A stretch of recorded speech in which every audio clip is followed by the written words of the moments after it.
আসসালামু আলাইকুম। 50,000 টাকার এই বক্সটা নেবেন নাকি 50,000 টাকা জমানোর এই বক্সটা নেবেন?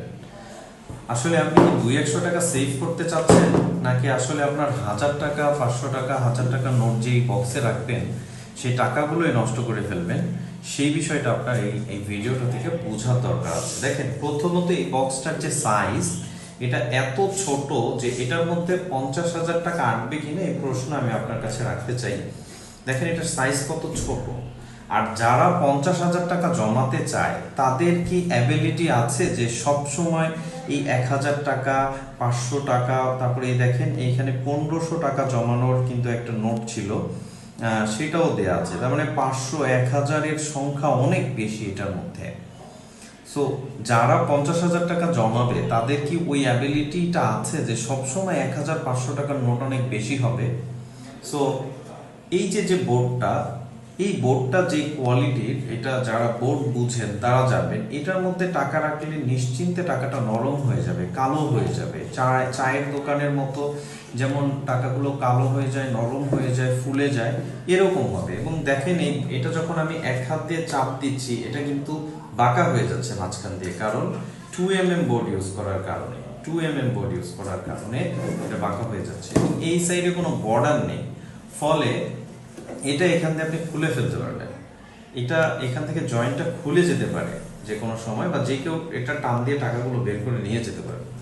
বাট আমরা যদি এই বক্সটা দেখাই, দেখেন এটা এখান দিয়ে আমরা আলাদা বোর্ড ইউজ করে দিয়েছি। এটার পুরো বডিটা 2mm দিয়ে বানানো হয়েছে এবং দেখেন এটা অলরেডি ভেঙে গেছে এখান দিয়ে, এত পাতলা। বাট এটার 2mm দিয়ে আমরা বর্ডারটা করে দিয়েছি এবং এখানে খেয়াল করলে দেখবেন 7mm 2mm and 5mm 7mm board use করা হয়েছে। আর যেটা বলছিলাম যে যারা 50,000 টাকা জমায় তারা অবশ্যই ছোট ছোট টাকার নোটগুলো বেশি রাখবে। সেই ক্ষেত্রে আমরা এখানে 20 টাকা 50 টাকা 100 টাকা এই নোটের সংখ্যাটা এখানে অনেক বেশি দিয়েছি। এবং এই বক্সটার যে পরিমাণ স্পেস আছে, আমি যদি দুইটা পাশাপাশি করে দেখাই, 50,000 টাকা তো এখানে অনায়াসে রাখা যাবে। ক্রস দাগ দিলে এটার মধ্যে আপনি 1 লক্ষ টাকা রাখতে পারবেন। এবং দেখেন এটা কতটা শক্ত, আমি যদি এটা হাত দিয়ে চাপ দিই তাহলেও কিন্তু এটা একটিও হেলছে না। আর নকশা টকশা ডিজাইনের কথা বাদ দিলাম, এটার মধ্যে কোনো জায়গায় কোনো নকশা ডিজাইন কিচ্ছু নাই। বাট এটা আমরা চিন্তা করছি যারা রুচিশীল মানুষ, যাদের কষ্টের টাকা রাখবে, তারা এটা বারবার হাত দিয়ে ধরবে, তাদের মধ্যে যেন একটু নকশা বা ডিজাইন দেখে একটু ভাল লাগে, ওভাবে করে করা।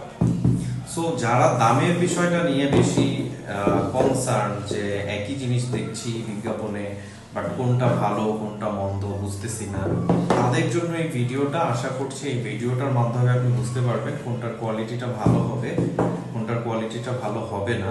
আরেকটা বক্স যদি আমরা আপনাকে দেখাই, দেখেন এই হচ্ছে আরেকটা যেটা সবচেয়ে বেশি চোখে পড়তে পারে।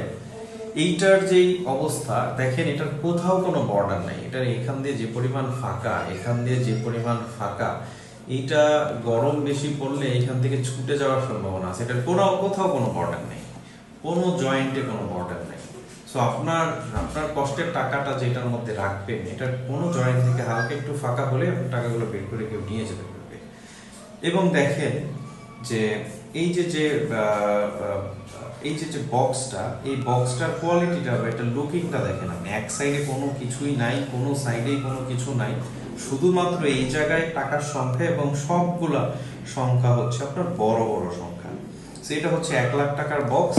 এই 1 লাখ টাকার বক্স যেটা বাজারে আপনারা দেখতে পাচ্ছেন, যেটা আমাদের 50,000-এর বক্সের চাইতে, মানে 1 লাখ টাকার বক্স যেটা, সেটা কিন্তু আমাদের 50,000 টাকার বক্স এটার চাইতে বড়।